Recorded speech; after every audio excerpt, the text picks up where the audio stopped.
yasigala kyakwa like wawulira mwagala nnyo nnyo nakaaba nnyo ne Alani we yansangira nalaba ng'obulamu obukomye nze sirifuna muntu yenna njagala omusajja abadde antandise nagamba olaba sula ekikuluma kati sinno omusajja naye byabadde akukolera kati obulamu abadde akujje mu nnaku ennyingi nga Joyce waba nnemye nga koolo tatambudde ng'agamba agenda mugula mambi iye ng'omuntu akwagala he comforted me nanjigiriza nti no, people go out you need to look good nangulira engoye nantwalako mu sauna mugundi kagame life change kati weyabula n'agenda mukwano I went back to the other Suzy owedda nekyawa I know now nga tumaliriza champagne eno ekuyambye etya gwe ng'omuntu because twalabyeko akatambi nga bakukyaliddeko then nalabako ne wali nga bakukyazizza bakuyise you've sent a request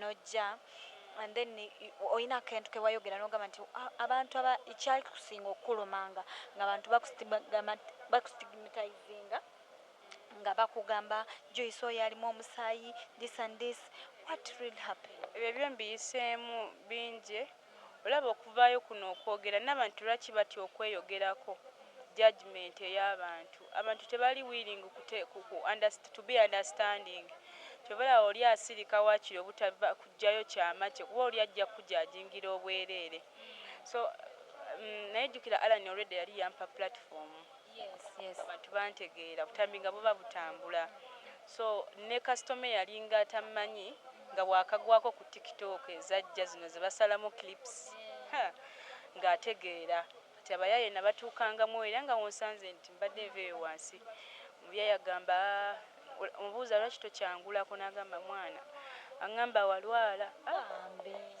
omwana oyinza okunsiiga obulwadde mwana teze mwana ntya n'oggwamu amaanyi kubanga obulwadde ali tebuyita mu byakunywa nga Joyce omukozi bakasitoma baluuzinze natuuka ekiseera neŋŋamba oba Joyce muveemu netuuka ne mulekamu awo neŋŋenda netandika osuubula engoye nga nzitwala eri ekannunga ewaffe nga nzitunda mu sizoni eyo Christmas era mu Christmas tadda mu Joyce naddamu ebyo kati biri bya sizoni ab'omu kyalo bamanyi bagula sizoni atunze mwanyi webiggwa sizoni bweggwawo nenkomawo nate mu Joyce wange naye kubeera mukyala mukozi champanya mbadde nga ngiraba kati kiri tekinvangamu nnono obeera mu heartbreak ogamba naye olaba internet eno naye yatuleetera ebizibu Valentine netuuka n'olaba abantu yaga naye Mukama Katonda nze tewali wadde ankwana wadde n'omu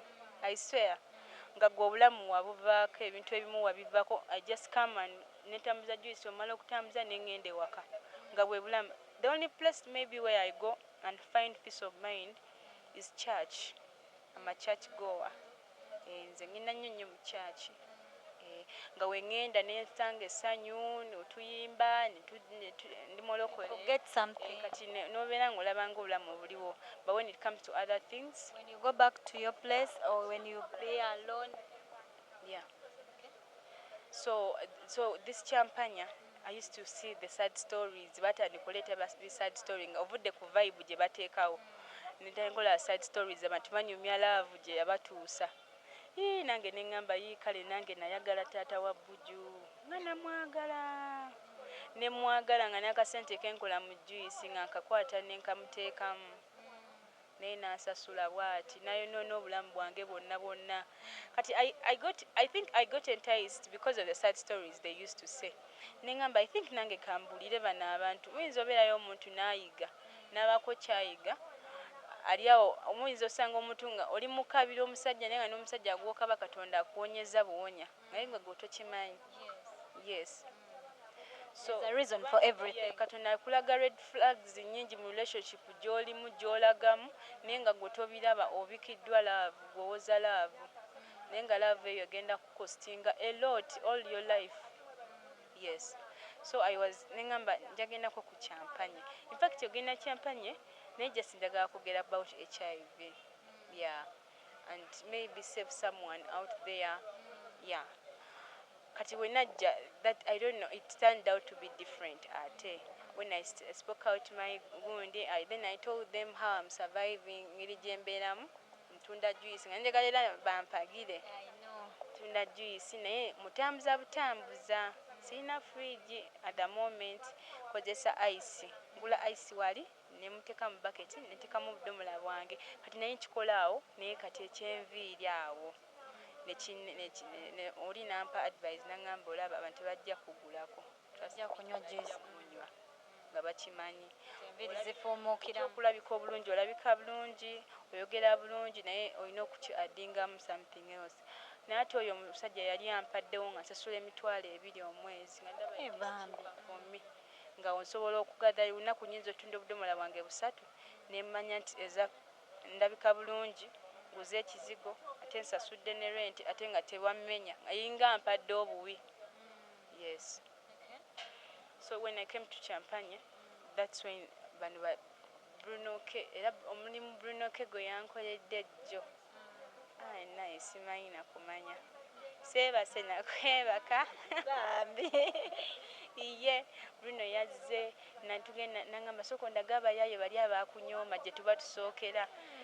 Eri mu kifuga kyonna twatambudde ne Bruno ku Hamu buli wamu era leero nkomyewo ngera ndi mu kuyita ku Hamu wonna we twayise nga bangamba gwe uyo omwana yabadde ne Bruno K oya tuletera juice leero. Like people got touched something. N'aleetawo ne market yeeyo. That's good. Wonna ne wano mu kizimbe wonna bedda buli omu ambuuza, did you link up with Bruno? Bruno mmanyi otya kuba yasasamaza nnyo abantu. Yeah. Kati bw'oweereza request ebiseera ebisinga bwe tuba tuweereza request kwezo platform ennene wabaawo ba requesters bangi nnyo. Wayitawo otya waweereza request eno nga bw'otayipinga? Nedda. Naweereza buweereza sijja kulimba buno baki. Naweereza buweereza naye nasooka nempeereza nga bandaga kuliko abantu bakinaana mu bameka. Nabo bali mu requestinga. Kati okolo stress gira. Kati nenjira ki neteekayo video. Video yange first kale nalina ekirowoozo ky'okukola TikTok. TikTok content. Yes.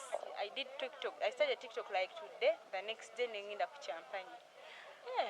Ezo video zene ba TikTok wazikola recent.